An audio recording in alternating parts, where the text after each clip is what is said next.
Most important question perhaps before the court is how do you define consent? So Vrinda Grover, to you, not an easy question. There is an expectation of conjugal sexual relationships in a marriage, but does this mean a partner has a right to sex? The social construct of marriage implies you have an emotional and a physical or a sexual companionship, but does that mean consent is inherent? If someone is married, does a partner have a right to say no legally? So there is a mutual expectation of conjugal sexual relationship in a marriage. It's not just from the man. Secondly, the expectation may well be there, and that is part of a marital relationship.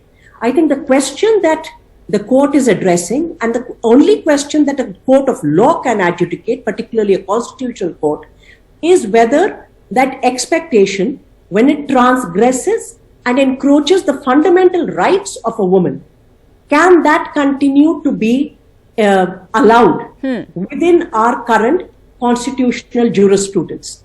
And therefore, what is important to also recognize, what is the legislative history of this provision, which comes from a colonial era. And we know that the present government has repeatedly said that colonial laws will have no place in independent India.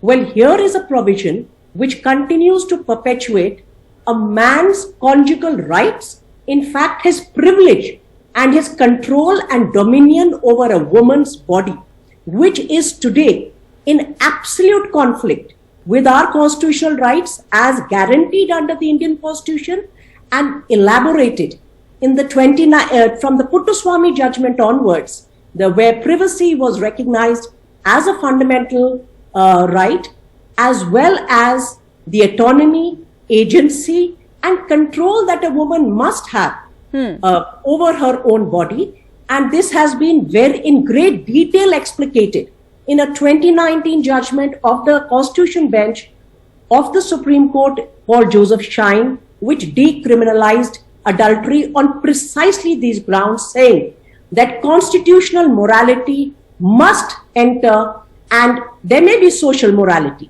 There may be people who do not agree. But when a constitutional court is going to adjudicate, it has to see what are the guarantees and rights that a woman enjoys.